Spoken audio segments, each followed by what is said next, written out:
Iran के बाद तुर्की Israel का अगला टारगेट।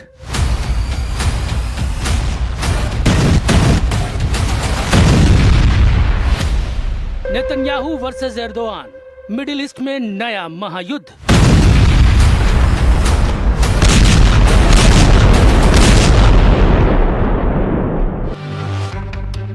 खाड़ी में जंग का तूफान थमा भी नहीं कि नया बवंडर खड़ा हो गया है।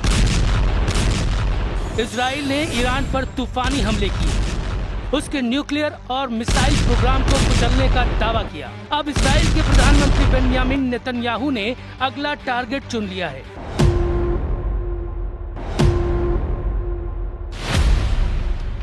तुर्की के राष्ट्रपति एर्दोआन को नया दुश्मन क्यों बता रहे हैं नेतन्याहू? नेतन्याहू को 5000 साल तक जेल में क्यों रखना चाहते हैं एर्दोआन? הם שבאו להשמיד אותנו, הם נלחמים כרגע על הישרדותם. הכוח של מדינת ישראל, רק 80 שנה אחרי השואה, נראה בפני כל העולם.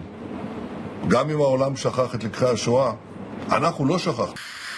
ईरान के साथ 40 दिन की जंग सीज फायर के बाद भले ही रुक रुक कर बढ़ रही हो, लेकिन इजराइल ने तुर्की को नया खतरा बता दिया है। भले ही खुद नेतन्याहू कह रहे हैं ईरान के खिलाफ उनकी जंग खत्म नहीं हुई है, लेकिन इजराइल के एक्सपर्ट और पूर्व पीएम ने बड़ी चेतावनी दे दी है। एक शातिर और खतरनाक दुश्मन जो इजराइल को घेरना चाहता है। हमें अलग अलग तरीकों से लेकिन एक साथ तेहरान और अंकारा से पैदा हुई दुश्मनी के खिलाफ एक्शन लेना होगा।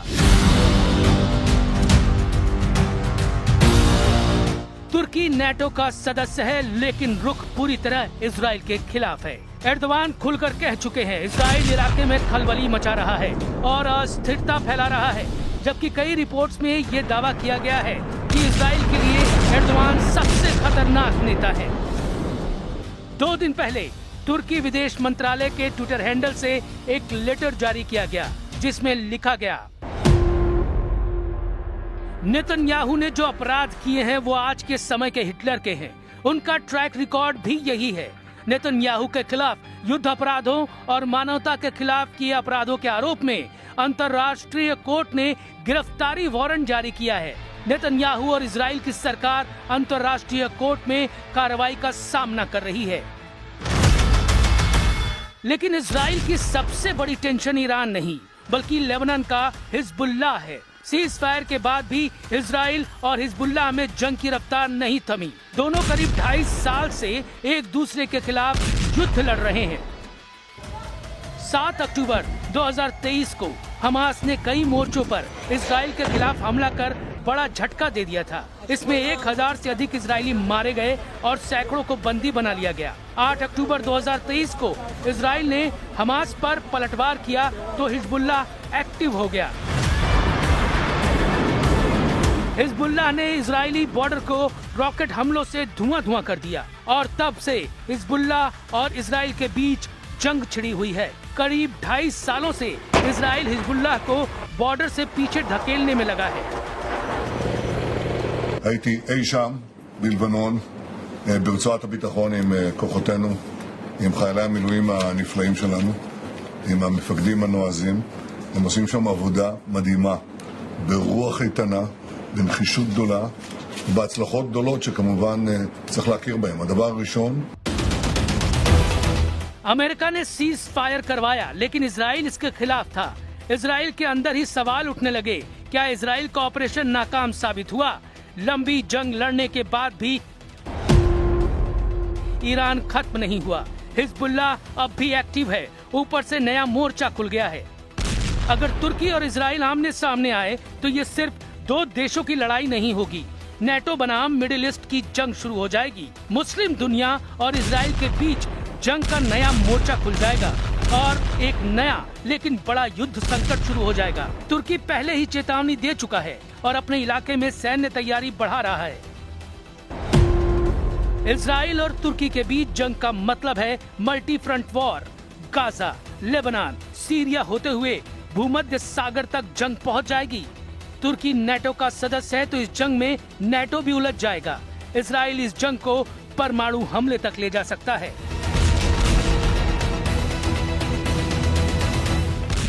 bu yıl veya bu yol tıkanır veya dinamitlenirse işte o zaman devletimizin kadife eldivene sarılı demir yumruğunu kullanmaktan da çekin. मार्च 2026 से लेबनान में इजराइल ने नई जंग की शुरुआत की। इजराइल ने साउथ लेबनान में ग्राउंड ऑपरेशन और एयर स्ट्राइक्स तेज कर दिए। हिजबुल्लाह ने उत्तर इजराइल पर रॉकेट बरसाए, यहाँ तक कि पुराने चर्च तक को निशाना बनाया गया। इजराइल ने कसम खाई कि वो अब हिजबुल्लाह के खिलाफ तब तक जंग लड़ेगा जब तक उनके पूरे हथियार खत्म न कर दे।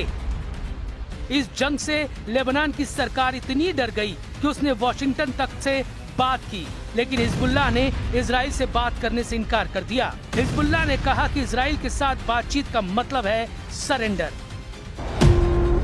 हम इजराइल के साथ बातचीत नहीं करेंगे, ये बातचीत आग के बीच आत्मसमर्पण है। हम इजराइल के हर हमले का जवाब देंगे बिना किसी सीमा के। इसके बाद इजराइल ने हिजबुल्लाह चीफ नईम काज़मी को अपना सबसे बड़ा टारगेट बना लिया। इजराइल कह रहा है ये गाजा मॉडल नहीं है, बल्कि हिजबुल्लाह को पूरी तरह खत्म करने का ऑपरेशन है। इसके जवाब में हिजबुल्लाह ने हुंकार भरी कि वो और भी मजबूत हो गया है। अब सवाल है, क्या नेतन्याहू दो मोर्चों पर लड़ाई लड़ेंगे? हिजबुल्लाह अभी भी एक्टिव है और तुर्की की धमकियां बढ़ती जा रही हैं। इलाके में शांति दूर दूर तक नहीं दिख रही। हिजबुल्लाह गुरिल्ला वॉर और रॉकेट हमलों में माहिर है। हिजबुल्लाह से निपटने के लिए इजराइल को रॉकेट लॉन्च पैड को सबसे पहले खत्म करना होगा। इस स्पेशल फोर्सेस से टारगेटेड ऑपरेशन शुरू करना होगा, लेकिन तुर्की से उसकी लड़ाई आसान नहीं होगी। उसके पास बड़ी सेना है, नौसेना के साथ ड्रोन का जखीरा है। तुर्की से डायरेक्ट ग्राउंड वॉर करना इजराइल के लिए आसान नहीं होगा। हालांकि इजराइल फाइटर और साइबर वॉर के सहारे तुर्की के खिलाफ जंग बढ़ा सकता है। तो क्या ईरान सिर्फ शुरुआत था? क्या नेतन्याहू अब नया मोर्चा खोलने जा रहे हैं? क्या एर्दोआन अगला बड़ा खिलाड़ी बन चुके हैं? क्या दुनिया एक और बड़े युद्ध की तरफ आगे बढ़ रही है? लेकिन सबसे बड़ा सवाल अब है,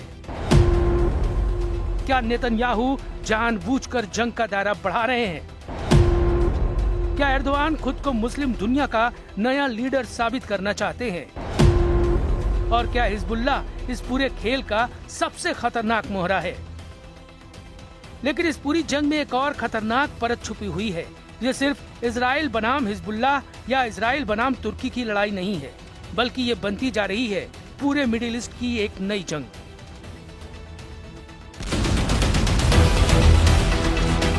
इजराइल जिस मल्टी फ्रंट वॉर की बात कर रहा है, वो धीरे धीरे हकीकत बनता जा रहा है। गाजा में हमास, लेबनान में हिजबुल्लाह, सीरिया में ईरानी नेटवर्क और अब तुर्की की खुली चेतावनी, यानी चारों तरफ से घिरता हुआ इजराइल।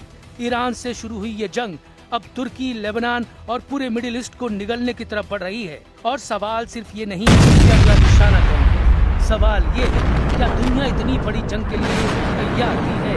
क्योंकि इसके आगे सिर्फ सकता है।